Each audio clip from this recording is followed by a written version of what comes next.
Hi everyone, welcome to Tarot Tales.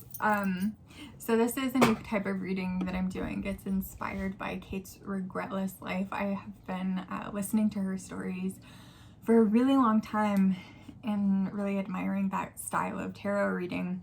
And so I tried one and it was so much fun that I'm going to continue telling these tarot tales. So I pulled a card from Tarot of the Divine to kind of inform the story that's coming. And I pulled the Three of Swords. This is the myth of the crane wife. And what's interesting in the interpretation of this in this book is that Yoshitani puts blame on both the crane wife and her husband, which I don't necessarily agree with. She asked him for privacy, he spied on her, and so she left him. And in the guidebook, it says that she should have trusted him with her secret. And I'm more of the mindset that we all should be allowed to have our secrets if we want to. Like, just because we're partners doesn't mean that they need to know literally everything about us. But we'll see what the cards say. So tell me what's going on in this story. What's going on? Starting with the crane wife. That is a very generous interpretation, and one I've heard the crane wife several times in different ways and never considered that interpretation. So we get the Devil, Knight of Cups, and Ace of Swords. So there is already a toxic energy between these two. Something in between them, because if you look at this card, the Devil is, and in I think most Devil cards, not all, the Devil is literally in between them, separating them. There is also love for sure, but some truth came to light in all of this. So what is this truth? We have the World at the bottom of the deck. So the truth changed everything. And the crane wife myth, she leaves the fisherman. What is this truth? What is the truth that came to light? What is the truth that came to light here?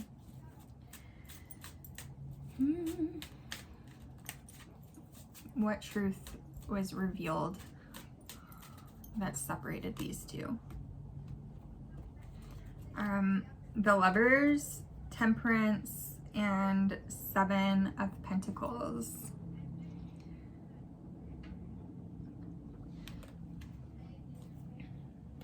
Right now it seems like we're sticking very closely to the tale. We had the Lovers, but there was imbalance between them, and one of them in the fairy tale, so I'm going to stick with this, the Divine Feminine was putting in a lot, only one of them was putting in a lot of work, and this myth, it's the feminine, and so there was imbalance between them. And if that was the truth that came to light, then there was an assumption that they were both putting in equal effort, and they were not. Okay. Okay, who is the Divine Feminine? Tell me who the Divine Feminine is. Wait, they're all going flying. I don't take flyers, just because I try to keep things organized, but this one was flipped. The Knight of Pentacles tried to flip around, or it did flip around and I flipped it back.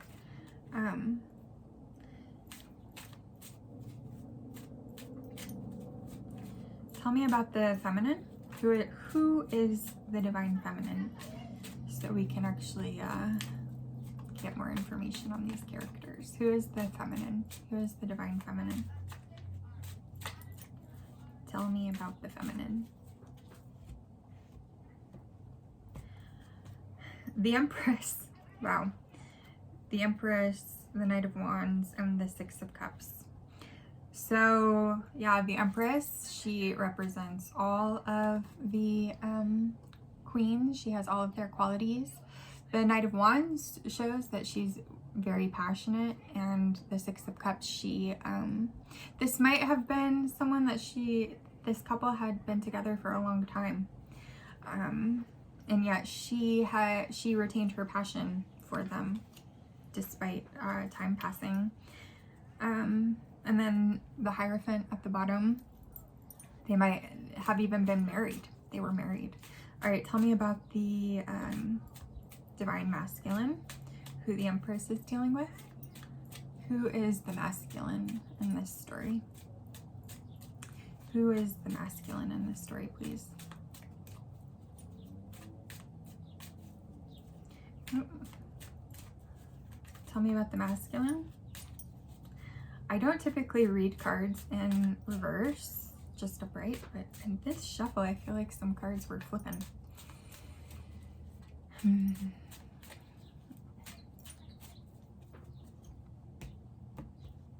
Okay, Page of Pentacles, Four of Pentacles, Six of Swords.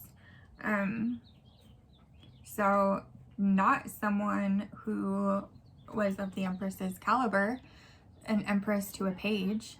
And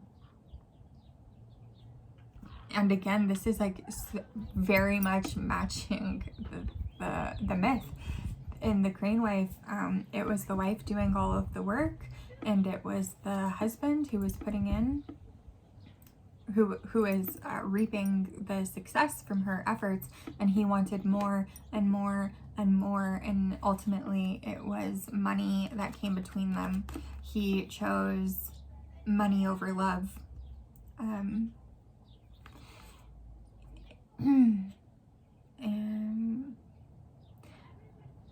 But it's interesting that the Six of Swords came up for him and not for her. I guess he has decided to move on from this relationship, but not for anything better. This is not moving on to calmer waters, because we have the Seven of Cups beneath the deck. So an Empress and a Page of Wands. Okay, so tell me what happens to the Empress. What happens to the Empress after they go their separate ways?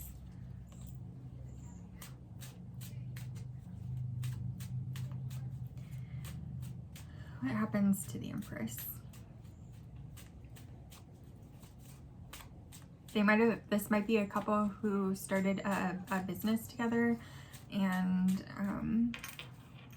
seeing the chains on this double card, like maybe she felt like, you know, chained to the business, and like she couldn't do anything else, and she thought that he was doing the same thing, and it turns out that he wasn't. And she had given everything that she had to this partnership and to this business, and to find out that he wasn't doing the same, that could have felt like a betrayal, especially if they'd had an agreement between them to both give everything their all. So what happens to the Empress? She meets her Emperor. All of her heart, she continues working hard and finds balance.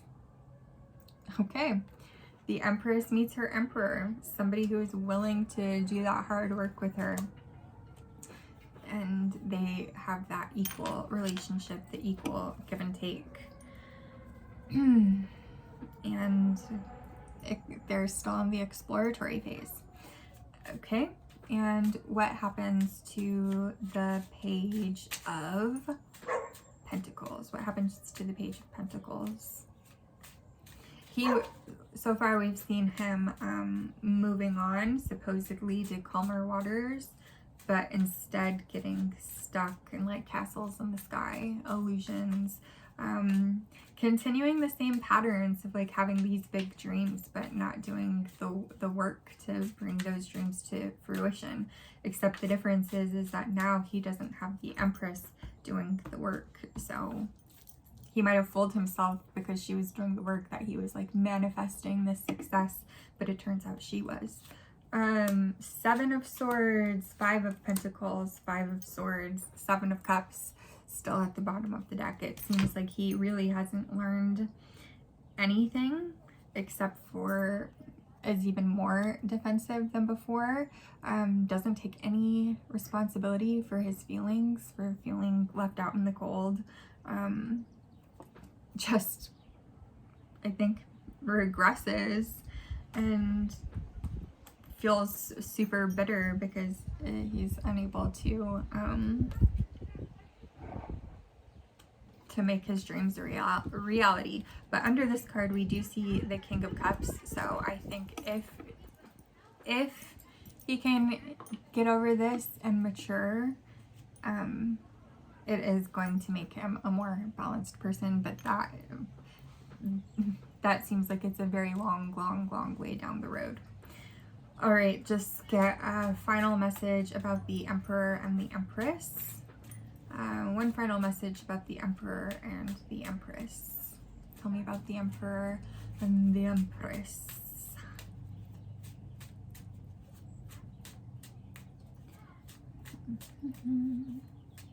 One final message. Let's see. The Emperor and the Empress. One final message.